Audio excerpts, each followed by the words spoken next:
Hello everybody. I've got big news. I am super excited to announce that this Saturday I will be participating in the Self-Publishing Advice Conference. The Self-Publishing Advice Conference is an annual conference held right after the London Book Fair. It is a huge deal with some huge names in indie publishing, and I am incredibly honored to be involved.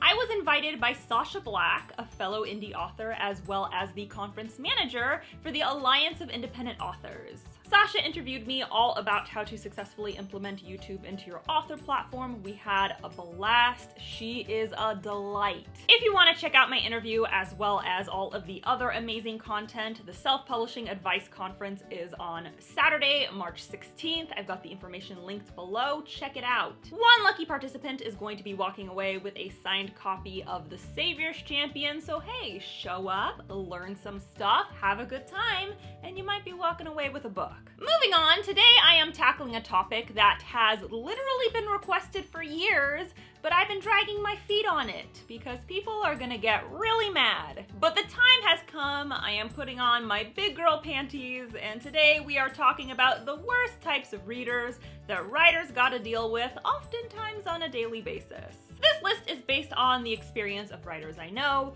blogs that I've read, and overall the most common complaints that I see within the writing community. Before we get started, I gotta give my love to SKILLSHARE, who has kindly sponsored today's rant. SKILLSHARE and I go way back. They are my favorite online learning community because they're specifically geared towards creators. They've got over 25,000 classes available in every topic you can think of, like creative writing, business, web design, painting, the list goes on and on and on. I've got 2 marketing classes available on SKILLSHARE right now. One is all about how to create an author platform. The other is all about how to successfully launch a novel. I definitely recommend you check them out. One of the things I love about SKILLSHARE is that it's so inexpensive. An annual subscription is less than $10 a month. However, right now you can get 2 months of SKILLSHARE Premium for free by clicking the link below. Only the first 500 people who click the link are gonna cash in on this offer, so you gotta get on it, don't wait.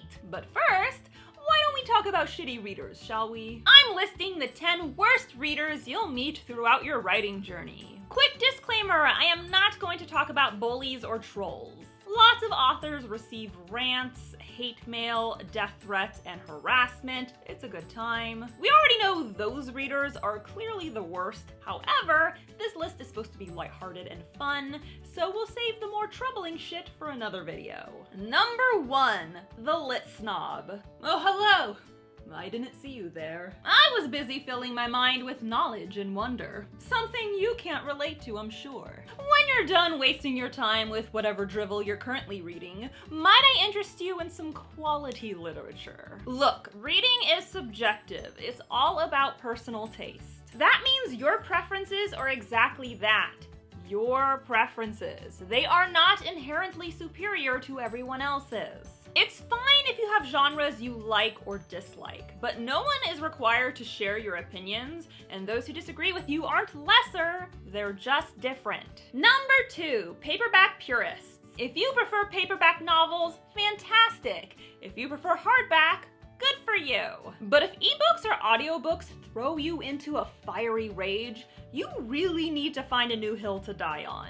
First of all, why is this even a point of contention? Ebooks and audiobooks have been around for years, and people are still shitting their pants over them. But Jenna, ebooks and audiobooks aren't real books. They don't count. Did you know that some people can literally only read ebooks or listen to audiobooks due to arthritis, chronic pain, visual impairment, or a host of other disabilities? And some people can only afford ebooks. For many, paperbacks and hardbacks are a luxury. Are you saying that these people don't count as readers because they don't have pretty pictures of bookshelves on Instagram? Because if that's the case, you're an asshole. Number 3, gluttons for punishment. You know when readers pick up a book from a genre they absolutely hate and then complain when the book met the criteria for that genre?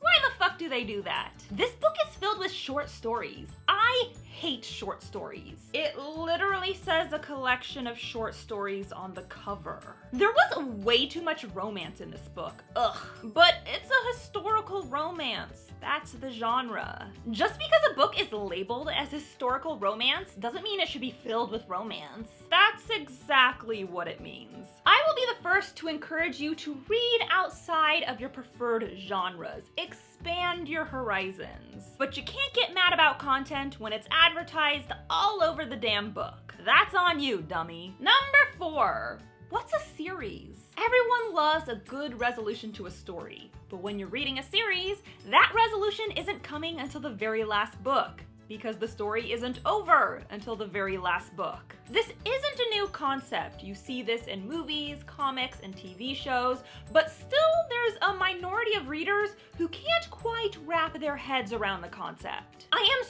so pissed. I just finished book 1 and there were so many things left unresolved. What if I told you that's what the sequel's for? But all these unanswered questions, I mean, just look at these plot holes. Those aren't plot holes. They're just a setup for the sequel. If you want to read one book and have it over and done with, standalones exist. You're welcome. Number 5, The Whitewasher. Some authors write very vague physical descriptions or don't write any at all, but many write very thorough physical descriptions for their characters that are really hard to screw up. Joke's on them, because The Whitewasher is going to see the book, read all of their very thorough, detailed, and diverse physical descriptions, and then decide, I'm just gonna pretend all the characters are white. Got an elderly Korean man in your book? The Whitewasher is gonna make Sean Connery his face claim. Got a character with curly black hair and deep brown skin? They must be Italian. But Jenna, this doesn't really happen, does it? Do I need to remind you of the Rue incident from the Hunger Games? As a reader, it's your prerogative to imagine the characters however you want, but if you're purposely erasing characters of color and turning them into Wonder Bread, we're judging you. Number 6, The Mentor. If you're a writer and a woman, then you know exactly who I'm talking about. Publish a book or 10, and somewhere down the line, a middle-aged man with little to no writing experience is going to offer to be your mentor. Don't get me wrong, he's gonna be nice about it. Sort of. You know, your book was decent for a little girl. I think it might have some potential. Allow me to give you my expert advice. Oh my god, stop it! You're making me blush. You could be a multi-published, New York Times best-selling, award-winning author, and some old man who manages a grocery store is still gonna offer to make you a star. But to be fair, he has written a couple of brony fanfics, so clearly he's a master. Number 7, Women Against Women. Male readers aren't the only ones who suck. We ladies are awful too. Some women read female characters with a hypercritical eye because self-loathing is a real bitch. If a female character makes any mistake, no matter how minor, this reader is going to be thrown into a rage. I hate her! She doesn't deserve the air she breathes. What makes this worse is, this exact same reader is gonna forgive all the male characters for every mistake they make, no matter how catastrophic, provided they're hot. Oh, he didn't mean it. He had a rough childhood. He's got a lot of anger to work through. He slaughtered an entire village. You read that, right? This chick's reading experience consists of her ping-ponging between violent fury and horny delusions. Lady character hurt someone's feelings. Kill the bitch. Male character sexually assaults someone. Oh, don't be so hard on the guy. He can't help it. Number 8. Art should be free, damn it. God forbid writers pay their bills, am I right? There are lots of consumers who demand large quantities of media but refuse to pay for it. If you're an author, you've probably seen this person in one of 2 ways. Alright, I guess I'll read your book, but only if it's free. Wow, thank you so much for this kindness. However will I repay you for mooching off of all my hard work? I'm a big fan, but I've never actually read your work, but I want to, so send me a free copy? How are you a fan if you've never read my work? What are you a fan of? The cover? Look, we're all in different places financially. It's fine if you can't afford someone's book. But you wouldn't show up to an Olive Garden demanding free food or an Old Navy demanding free clothes. This is our job, so pay for the product. Number 9. The villain hurt my feelings. I honestly didn't know this was a thing until I befriended a multitude of writers. Apparently, sometimes readers get mad when the villain is mean. Say what now? I was enjoying this book until the villain said something classist and misogynistic. Well, they're the villains, so yeah, that's kind of the point. I would suggest different reading material if this sort of thing nips at your delicate sensibilities, but I can't think of a single book where the villain is a ray of sunshine, because then they wouldn't be a villain. And number 10, Canon Creators. Imagine you sew a shirt and then someone comes up to you and says, actually, it's a lamp. No, it's a shirt. Definitely a lamp. I sewed it, it's my creation, it's a shirt. I mean, not to brag, but I know a lot about lamps, and this is definitely, I made it with my fucking hands. Welcome to the life of an author. I'm not hating on headcanons or readers that have theories or predictions. As a writer, I live for that shit. And it's fine if you interpret the material differently than it was intended. That is your prerogative as a reader. But every single author I know has had a reader try to explain their own work to them at some point in time. No, no, no, no. That's not how it went.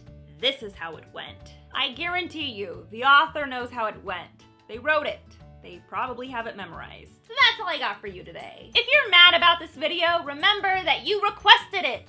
I did it for you, damn it. Again, thank you so much to SKILLSHARE for partnering with me. They always make it so much easier for me to release regular content for you guys. Plus, they bring awesome goodies. Remember, if you want to get 2 months of SKILLSHARE Premium for $0, click the link below. This offer is only available to the first 500 people who click the link, so do it now. Don't forget to subscribe to my channel. I post new videos on Wednesdays, and if you want to be alerted as soon as I upload, ring that bell. The Savior's Champion is available in ebook, paperback, hardback, and signed hardback. All of the links are listed below. The audiobook is coming very soon, so be on the lookout for details. And be sure to follow me on social media. I'm on Instagram, Tumblr, Facebook, and of course, you can tweet me at Jenna Moreci. Bye! This is Wimbledon. If you haven't subscribed to Jenna's channel, then by all means, go for it. The people will love you for it. Go on, press the button, ding that bell. See you soon.